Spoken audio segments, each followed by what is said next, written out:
Hey guys, so in our last episode, I should start making this like a soap opera.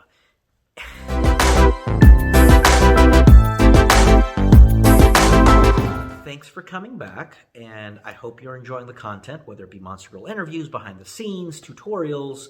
There will be tutorials aside from the hoof one. But welcome back. Thank you for watching the channel. I'm Rudy Campos. I'm the creator of My Pet Monster Girl. And one of the questions that I get a lot is why I got into making adult content, but not just producing adult content. What was the decision to become a performer in adult content? Well, money, of course, sacks of money. As you can see, I'm rich with my jewelry and diamonds. No, yes, money came into play with it on why I started, or why I became a performer in adult content. I know that it's hard to believe that someone with the looks of Apollo, Greek god, makes adult content. But, everyone comes in different shapes and sizes, and everyone, as a producer of adult content, it was never my intention to be in front of the camera, because that just wasn't for me. And I was just like, no, I just don't think that people are going to be digging this dad bod in front of the camera. Nah. But as the series progressed, I started kind of playing around with the idea of how it would work if it went from just being solo girl content, Monster Girl content, to then, the stereotypical other categories that you find in this sort of industry: girl content, or boy content, or girl boy content, or boy girl content. Yeah, that's it. Devil's three-way. So, and then that came up with a lot of other logistics that I had to figure out, which, I didn't want to get into. I was just like, I just want to deal with maybe one or two models. I do not want to do this group thing. My studio's not cut out for that. I don't have a bazillion cameras. I don't have GoPros. I don't, and as I started building up the equipment, from purchasing it, or the amazing donations from many of friends and family and friends that are in the photography community, they were like, we're going to help you out. Make your smut. Let me tell you the story. One of the greatest fears, I think, when it comes to being a male in this industry, whether you're an artist, a body painter like myself, that is what my actual profession is being a body painter. Photography comes second. Content creating is like down the list, but it is now up further up the line, is you never want someone to be like, oh, this is some creeper or dude with camera. And that was just something, before I ever started doing adult content or any erotica, I built up my reputation as a solid artist in both entertainment and the art community, going, oh, that's Rudy Campos, he's a professional body painter, that guy's got references, everyone likes working with him, totally not a creeper. But the reason you guys are all here to know why I got in front of the camera, besides the sacks of money that you just, I'm still a poor artist. I started finding out that the demographic that I had on my OnlyFans, on my bent box, wasn't just they wanted to see solo girl content. They wanted to see girl content. They wanted to see boy girl content. And the boy girl content seemed to be where people were kind of going to. And that is where I was starting to get more, growing more subscription-wise, as well as an income.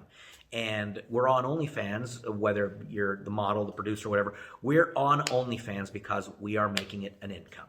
And that is my income in 2020 and 2021. And it is an interesting community to be a part of, an interesting industry to be a part of. And it's a learning curve all the way. And just like anything else, when it came to boy-girl content, the other things that come into play are being safe, people's health. And we are in a pandemic, and we are, in this amazing world where, quite honestly, in my opinion, people are gross. And I don't like touching people. I'm just like, I'll shake hands and give hugs, but just, you hear the horror stories of people, and they're like, oh, yeah, I caught this. And you're like, During the lockdown, right before we got locked down in 2020 for this pandemic, a friend of mine and I were already making content for my OnlyFans, their OnlyFans, my Bedbox, their mini vids. So we were already kind of a team. We were already my hair looked funny. We were already a team, busted out some, really campy, cheesy content. Lockdown's about to happen. People are freaking out. What are we going to do? We're going to be stuck in our homes. It's going to be, just mass hysteria. The government's taking over. And, we were kind of we didn't think it was going to happen. We didn't think it was real. And we kind of looked at each other and I said, hey, look, if we're going to get locked down, do you want to get locked down together? So, you travel, I'll travel to your home, you can travel to my home, but the studio will be kind of our main hub, and it's just kind of the two of us. I don't know the rest of the words, but then we laughed it off, and we're like, yeah, okay, if we get locked down next week, let's team up, let's make some smut and adult content, but it is smut, campy smut. And let's get famous and make like bags of money. Dildos! Which if you saw my other video, I make dildos. As well. Entrepreneur. So, then the lockdown came. It was for real. We were going into curfew. We were going into lockdown. Businesses were shutting down. So we were like, okay, let's do this. Let's quarantine together. Let's make content together. And then that kind of, we were already friends. We'd already been intimate together. And we're both adult content creators. So we took the next step and said, hey, how about we make content together, boy-girl content together, and offer something else to our patrons, our fans, our followers. And so that's kind of how I delved into it. And there is a longer story for that, and if you want to hear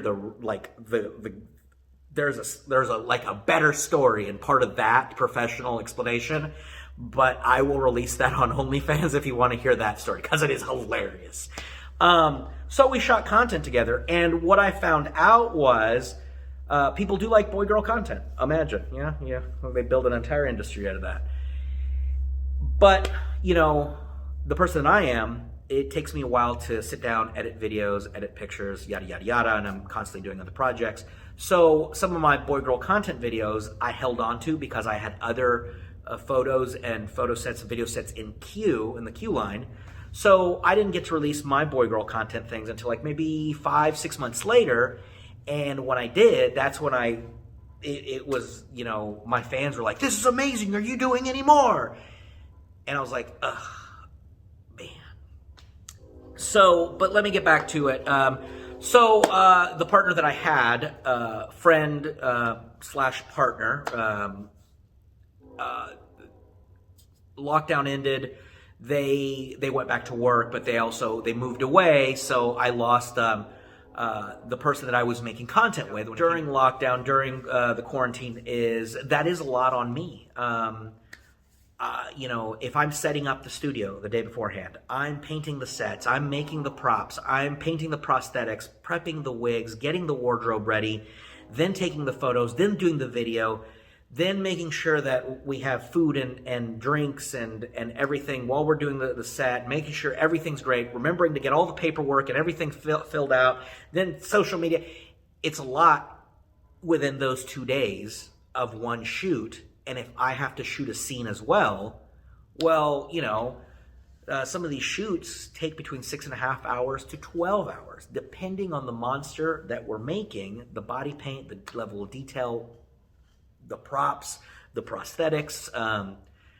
So imagine that. It's 2 days of work, and then I'm like, Mr. Campos on the set. And then I'm coming in going, does anyone have a coffee? It takes its toll, and I'm just going to be flat out honest with you guys because I know you guys are going to keep a secret here on YouTube. I shot one scene. It was an Easter Bunny scene. I was the Easter Bunny with a small Easter Bunny, and I couldn't function. I was so flat out tired that I was like, Give me a second. I'm back. I was like this. I mean, I was so tired that it was just like it got to a point where I was just like, I'm so sorry. Like, not only that, but this is a lot of work. My body's not functioning the way it should be because I am tired. So there were a lot of stops and breaks in the middle of it to be able to function, to get it up. And we got content, but we didn't get the end of the content. I'm going to let you use your imagination. So that kind of, I was like, well, I can't keep doing that. So I stepped back from that. So when my partner moved away, I was like, okay, I'm just going to go back to doing just regular solo performer and girl content. And then I spent many months looking for other male performers that were in the industry or performers that had a male partner, and it was tough. And what I found out right away was that there were a lot of misconceptions from guys. Imagine. They were unprofessional. They were wanting to be doing these videos with these girls, with models, or the contact models going, hey, you have an OnlyFans if you ever need a stunt, as they put it, a stunt cock. They were just doing it because they wanted to have sex with somebody. And it was just like, you guys are total jackasses. Like, this is my income. I did those things not because, oh, yeah, I get to, it was because I got to make content that will eventually make me an income so I can pay my rent, so I can feed myself, so I can buy more wigs and props and makeup. It is a business, and these guys didn't understand it.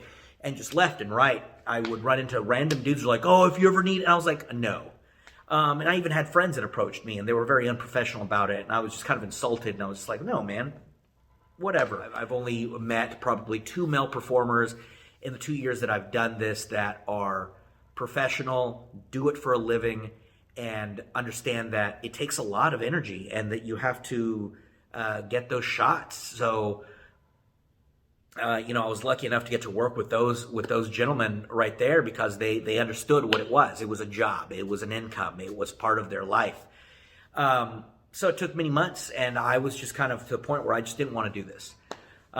Towards the end of the year, I got several messages. That's around the time, going back to what I said, that it took me months before I even released my content of me in there, that I released the videos that I was a part of, and my fans liked them and they dug them, and I was like, get out of here. What?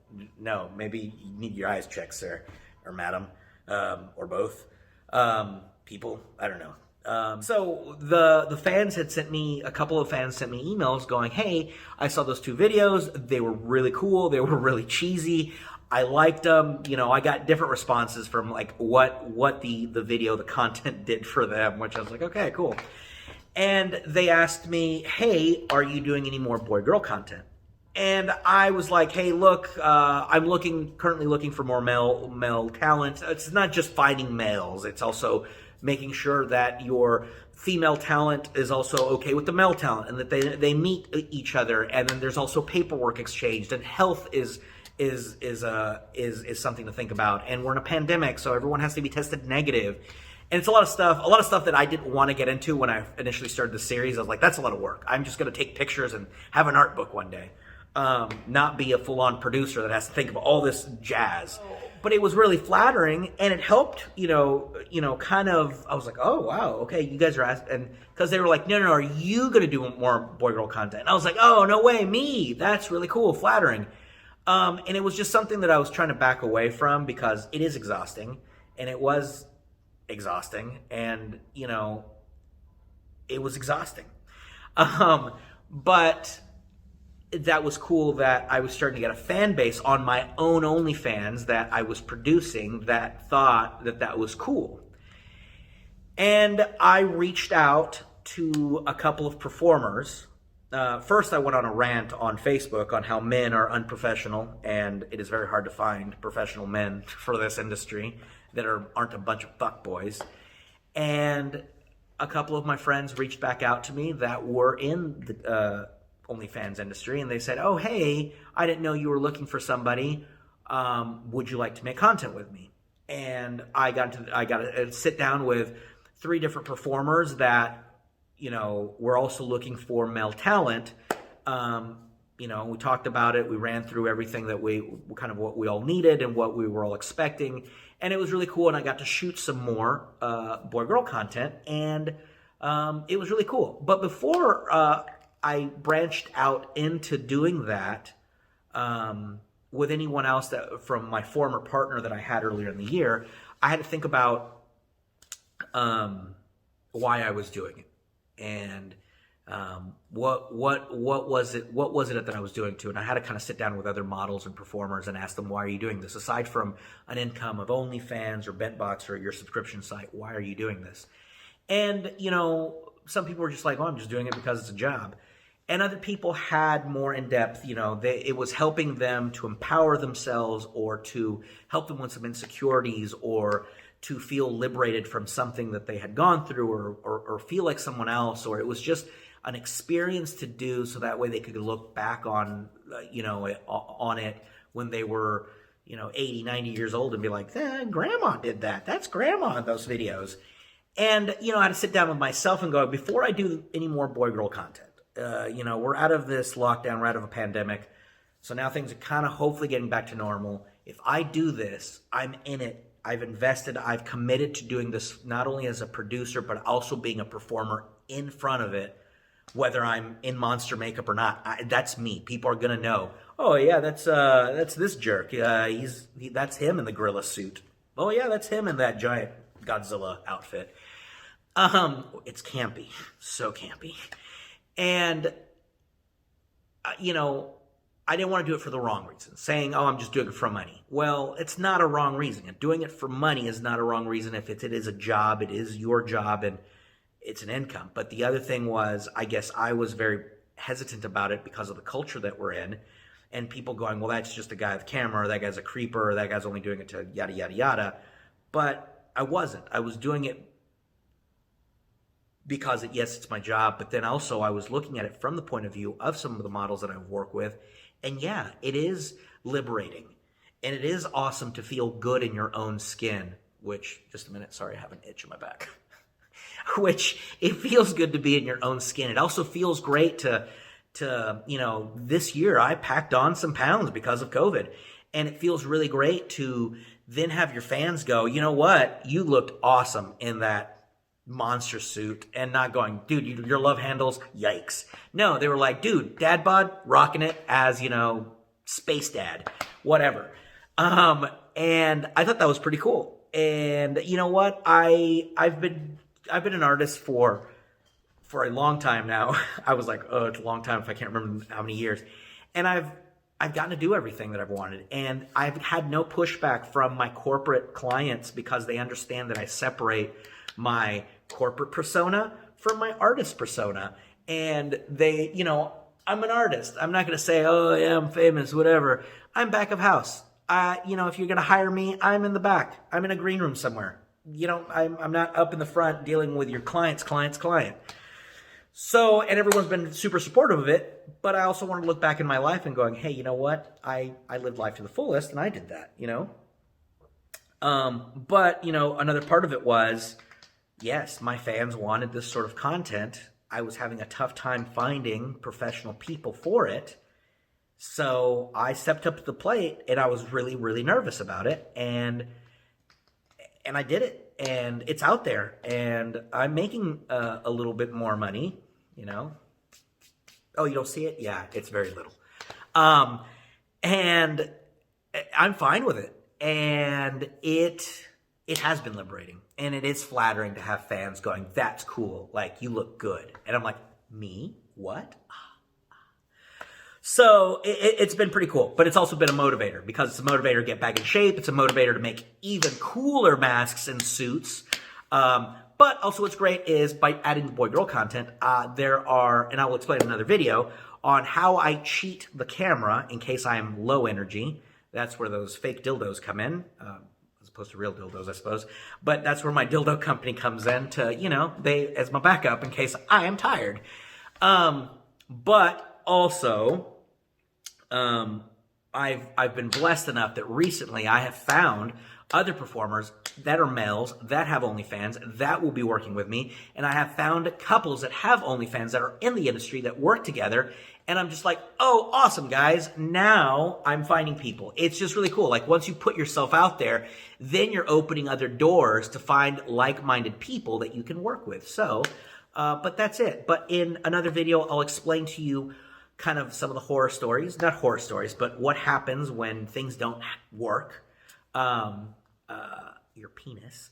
What you can do, like the kind of the cheats that I use when making videos, when I need to, there's a lot of tips and tricks on how to make things happen to look like they happened, but they didn't happen, you know, like explosive happenings. Yeah, that's a little bit about why I got into making or becoming a performer in front of the camera. If you have any questions about it, or if you think I left something out, or, you know, or if you're a performer, male or female, that, you know, kind of have run into the same thing, please leave your comments below. I'd love to hear from you. If you like the content that we're making on this channel, on the My Pet Monster Girl channel, please give us a like and hit that subscribe button for future videos.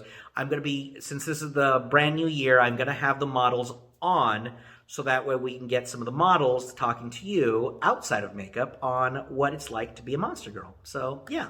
So, guys, thank you so much. Again, any questions or comments, just hit them below. And please make sure that you follow us on our other social medias, Twitter and Instagram at My Pet Monster Girl, and our OnlyFans at My Pet Monster Girl. So, yeah. Well, I will see you guys next time, and stay awesome.